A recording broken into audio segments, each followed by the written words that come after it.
నిన్న మన చైర్మన్ సాబ్ మాట్లాడింది ఏదైతే ఉన్నదో అది అవాస్తవమని ఈరోజు నేను నిరూపించడానికి మరొకసారి నా యొక్క వాడుకను విచ్చేసి ఉన్నాను. ఇదిగో నన్ను ప్రేమించి నన్ను దేవుడు ఆశీర్వదిస్తే ప్రజలు దీవిస్తే ఈరోజు మా భార్య కౌన్సిలర్ గెలిచింది. ప్రజలకు సేవ చేయడానికి మేము నిజాయితీగా మేము ఉన్నప్పుడు చైర్మన్ సాబ్ ఏం మాట్లాడింది తెలుసా? ఎస్డీ పైపులు 25 ఇచ్చిందని చెప్పిండు. వీడికి వెళ్ళిగో కార్ రాకుండా నాకు ఇచ్చింది 15 ఎస్డీ పైపులే.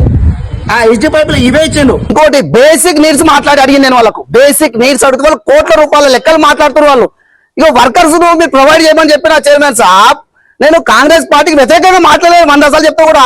ఇగో ఈ గడ్డి చుడిగో గడ్డి మొలిచింది తప్ప దీని మీద చెత్త మీద ఈ మురికి మీద పబ్లిక్ దోమలు కలిసి రోగాలు వచ్చి చచ్చిపోతారు. సాఫ్ చేస్తారు మళ్ళీ అందరికీ పోతుంది. అది లైట్లు అట్లా కాదు, లైట్లు మన దగ్గర లేవు. పైపులు తక్కువ అంటున్నా. ఇంకా ఏం చెప్పిందంటే 30 లైట్లు ఇచ్చిందని చెప్తున్నాడు. 30 లైట్లు అన్నావు, 30 లైట్లు ఇవ్వవు చైర్మన్ సాబ్. నాకు ఇచ్చింది 15 లైటు. ఎవరి ముక్కులు పెట్టాలి నేను? ఎవరికి సేవ చేయాలి? 400 స్తంభాలు ఉంటే నువ్వు ఇచ్చింది 15 మాత్రమే. ఓ పెద్ద మనిషి నువ్వు ఎన్ని నెలలైనా కడబట్టి ఈ లైట్ కోసం 2 నెలల నుంచి అవుతున్నాడు. చైర్మన్ సాబ్ నిన్ను ఎత్తి కొట్టుకోవాలి. నాకు దేవుడు ఆస్వాదించిండు, ప్రజలు ఓట్లు వేసి గెలిపించారు చైర్మన్ సాబ్. ప్రభుత్వం రాకముందు వచ్చిన ఫండ్ల నుంచి వచ్చింది పాత ఫండ్. చైర్మన్ సాబ్ నువ్వు ఏలేవు, ఇంకా ఇది పాత ఫండ్. ఇది చంద్రశేఖర్ సాబ్ మొత్తుకుంటుడు కానీ వినట్లేదు. గిరిధర్ రెడ్డి మొత్తుకుంటుడు వినట్లేదు. పైన కురిసి సాబ్ కూడా మొత్తుకుంటుడు. మా యొక్క ఇన్ఛార్జ్ కౌసర్ మొయినుద్దీన్ సాబ్ మీకు ఫోన్ కూడా చేసి చెప్పారు కదా చైర్మన్ సాబ్. ఎందుకు పట్టించుకోవచ్చు? నువ్వు నాది స్లమ్ ఏరియా పోయి నా స్లమ్ ఏరియాకు నేను అడుగుతున్నా కేవలం డెవలప్మెంట్ కోసం మాట్లాడు. చూడండి అక్కడ పెద్ద మనిషి పడ్డాడు. రిపోర్టర్ సాబ్ ఇటుకెళ్ళి వస్తావా? బండి వస్తున్నా ఇటుకెళ్ళి రాకపోతే ఎట్లా సార్? ఇగో ఇక నీళ్ళ మొత్తం ఇగో ఇంత దూరం అరే నేను సమస్య చెప్తున్నా. కాంగ్రెస్ పార్టీకి నేను వ్యతిరేకం కాదు, నువ్వు నాకు చేస్తున్న ద్రోహానికి వ్యతిరేకం. बिस्मिल्लाहिर्रहमानिर्रहीम। आज मजलिस इत्तेहादुल मुस्लिमीन जहराबाद के सदर की हैसियत से मैं मीडिया के सामने आया हूँ। उसकी वजह यही है कि कल जो जहराबाद बल्दिया के सामने हमारे नुमाइंदा कौंसलर और कौंसलर सूर्यापेट सोनामा और हमारे नुमाइंदा कौंसलर सोनी इर्मिया साहब ने जो डिमांड किए थे चेयरमैन साहब से, जो प्रपोजल्स कामों का लगाए थे वार्ड नंबर 8 के रामनगर के कामों के लिए, लेकिन उसमें ताख़ीर करते हुए चेयरमैन साहब ने बहुत ही दिल बर्दाश्ता होकर हमारे नुमाइंदा कौंसलर सोनी इर्मिया साहब ने अपनी ही चप्पल निकाल कर अपने गाल पर मार लिए।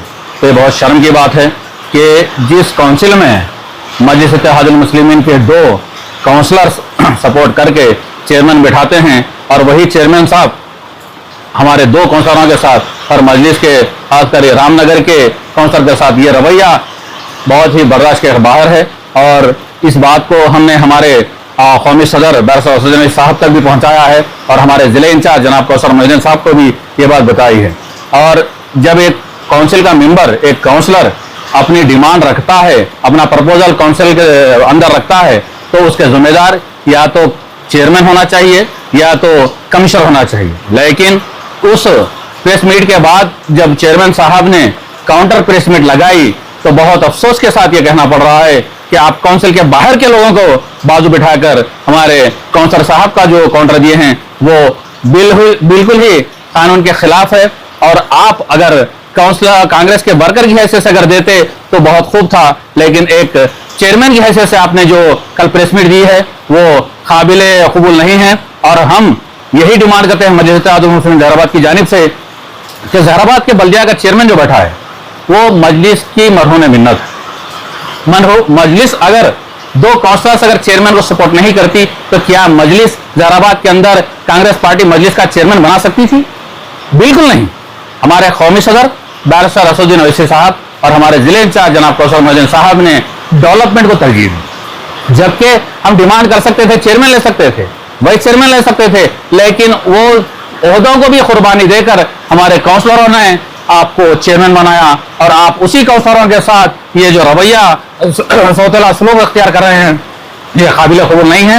मैं मजलिस इत्तेहादुल मुस्लिमीन के सदर की हैसियत से कांग्रेस की हाईकमांड को भी ये बता दूं कि आप तवज्जो रखिए मजलिस बल्दिया के अंदर क्या हो रहा है और चेयरमैन साहब की भी काउंसलरों को सपोर्ट कर रहे हैं और खासकर मजलिस की जो मरहून मिन्नत है चेयरमैन साहब वो भूल चुके हैं।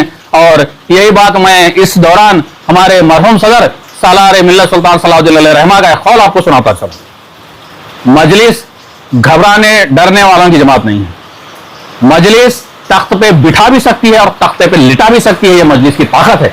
तो ये आपको सोचना चाहिए कि आपको अगर आने वाले दिनों में मजलिस का साथ चाहिए तो आपको ये सोचना चाहिए कि आप मजलिस के जो हमारे काउंसलर्स हैं उन्हें किस तरीके से लेकर चलें। हम ये डिमांड करते हैं मजलिस की जानिब से कि जिस तरीके से आप अपने काउंसलर्स को जो चीज मुहैया कर रहे हैं वार्ड वाइज उसके जरिए हमारे काउंसलरों को भी उससे ज्यादा होना चाहिए, लेकिन हम डिमांड नहीं करें, उसी के लेवल पे होना चाहिए। लेकिन आपकी नजरअंदाजी ये बयान करती है कि मजलिस मुखालिफ आप चल रहे हैं, ये रवैया आपका ठीक नहीं है, आपके रवैये को आप तब्दील कीजिए। और आपने जो कल हरकत की है काउंसिल के बाहर के शख्स को आप बाजू बिठाकर उसके जरिए आप काउंटर दिला रहे हैं, तो आपकी सियासी बखा क्या है और आपकी सोच क्या है, इससे हमें अंदाजा लग रहा है। कांग्रेस हाईकमांड को भी चाहिए कि आप अपने चेयरमैन साहब को कंट्रोल करें, वरना फिर हमें हमारी हाईकमांड के पास जाकर फिर आप लोगों को बुलाकर वहां पे बात करने की नौबत तक मत लाइए। यही एक अल्टीमेटम आपको देते हुए मजलिस इत्तेहादुल जराबात की जानिब से यही हम कह रहे हैं कि आप अपना रवैया बदलिए, वरना आने वाले दिनों में इसका खामियाजा चेयरमैन साहब के रूप में कांग्रेस पार्टी को उठाना पड़ेगा। जुल्म के खिलाफ सच के साथ तो जुड़े रहिए, खबरदार रहिए सिर्फ ZHBTS न्यूज़ के साथ।